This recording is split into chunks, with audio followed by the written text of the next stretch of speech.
Get ready for a new perspective as we uncover a profound new understanding of bad conscience. Have you ever been haunted by a bad conscience right with you? We have all been there, but why can't we simply shake it off and move on? In this video, we'll dive deep into the mystery of bad conscience. We'll explore the inner conflict that leaves us feeling torn and examine why our conscience sometimes gives us a thumbs up and other times gives us a resounding thumbs down. So get ready for a new perspective as we uncover a profound new understanding of bad conscience. It is based on the spiritual insights provided by the Danish author Martinus. He proposes that our mentality is based on something absolute and eternal. When our actions clash with this core part of ourselves, a bad conscience strikes. Here's what we'll cover. What exactly is bad conscience? Why do we get it? We will explore the unchanging part of our mentality that creates this inner conflict that bad conscience is. Where does this mental bedrock come from? How does it appear? How does it develop? And most importantly, what can we do about bad conscience? How can this new understanding in this spiritual perspective help us cope? By the end of this video, you'll have a fresh perspective on the nagging feeling that we can get. So if you're ready to transform your understanding of conscience and gain valuable insights for personal growth, please hit the like button and let's dive into the video. Imagine a driver traveling down a road. Suddenly a child darts out in front of the car, leaving no time to react. Despite the driver having no fault in this tragic accident, they are left devastating. Why is that? That's because the incident collides violently with their inner ideals. They think, this isn't who I am. I don't harm others like this. The mere fact of being involved in hurting another human being becomes unbearable. This example highlights two crucial aspects of bad consciousness. Firstly, it is not always rational. Even when logic tells us that we are not to blame, our conscience can still disagree. With the driver example, the driver had no chance to avoid hitting this child. So from a rational point of view, the driver has no blame, no fault in this. But emotionally or mentally, there is still a part that can hurt quite a lot in that case, even without a rational blame to gain.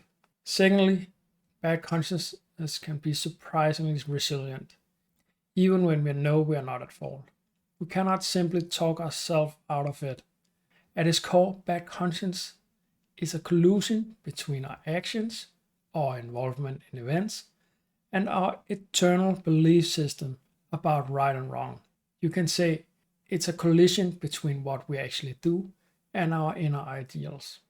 It's the uncomfortable space between what we did and what we think we should have done.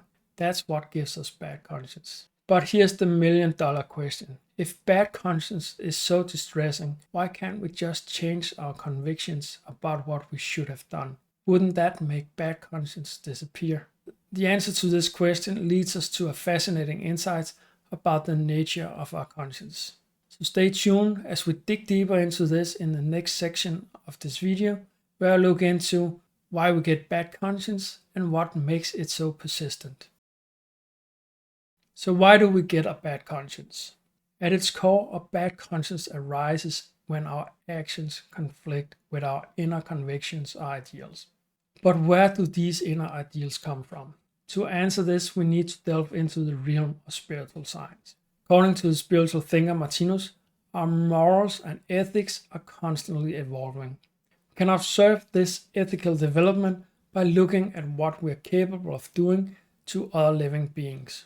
Some people can harm others without a second thought of any kind, while others would be racked with guilt for the same action. So we have two people doing the same thing. One is completely filled with guilt, and the other one doesn't care. We see this stark contrast most clearly in times of war. Some individuals can take lives without hesitation, while others go to the extreme length to avoid hurting anyone, even at the risk of their own lives. This difference between people points to something fundamental within us, a moral kernel that we can't simply change at will. In Danish, we know this as samvittighed or a conscience, and it represents what we have the heart to do, so to speak. This gives us either a good or bad conscience, depending on whether our actions and experiences are within our ideals, which gives us a good conscience, or outside our ideals, which gives us a bad conscience. Good and bad conscience are a clear indicator of where a person stands ethically and morally. Martinus suggests that this moral core is under constant development. We can see evidence of this in our society, where actions once deemed acceptable are now considered wrong or unacceptable. We might have a personal experience as well with things we previously found okay, but don't found it okay anymore. This diversity in ethical kernels begs the questions: why do we differ so much? To understand this difference, we need to explore the origin of our moral kernel. Some aspects are easy to explain. If we have experienced pain in our life, we kind of feel that pain in ourselves.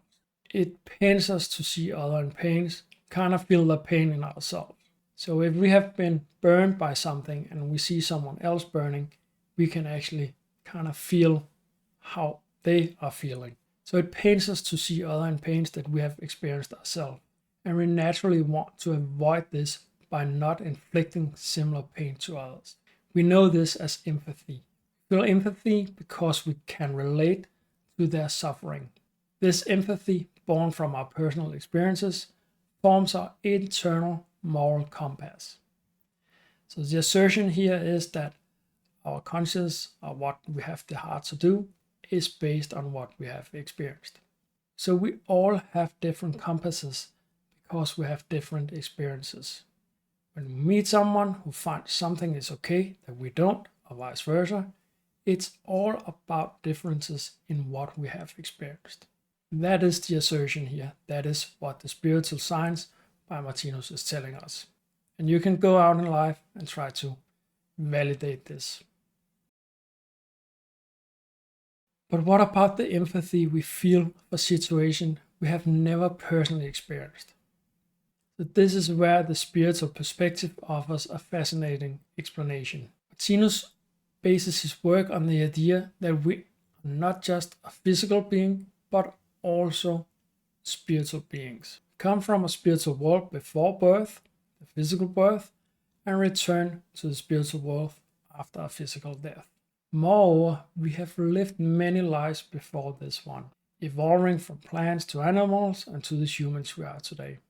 Over time and many lives or incarnations, we have developed the talents that we have today. So how do we see this? This concept of reincarnation helps explain why we might have a strong moral conviction about a situation we have never faced in our current physical life. Our ethics, Martinus states, are the cumulative result of experiences from all our past lives and our current life. After each physical life, our experiences are stored in what Martinus calls talent kernels. These form the absolute core of our consciousness, the part we cannot change because it is the sum of all our past experiences. We can't undo or avoid these. These are experiences that we have with us, and they shape our empathy and our moral convictions. So essentially, if we can do something bad to something, that's because we don't have the experience yet. When we actually, or if we actually get that experience at some point, that would actually make us hesitate to do it. And at some point, we cannot do it anymore because it's simply, in a way, too hurtful to ourselves, because we can actually feel how other people are feeling. The key difference is this: empathy based on current life experiences is something we can trace to prior experiences. But empathy rooted in past lives feels more abstract. It's just there without a clear source. And it comes into a mentality as sort of an imagination or fantasy. It is not a concrete experience that we based it on, but it's still something where we can fantasize or imagine how other people are feeling because we have had the same experience ourselves in a previous life. We see this in attitude towards war. Some people refuse to participate under any circumstances in wars, while others see it as a necessary evil. Our attitude has much more to do with experience than it has to do with will or what we want to do.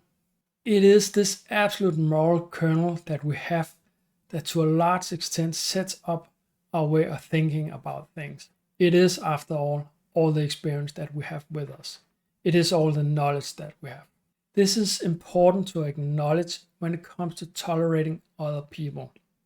If we understand that other people's thinking is based on experience, either what they have or what they don't have, their thinking is not based on will.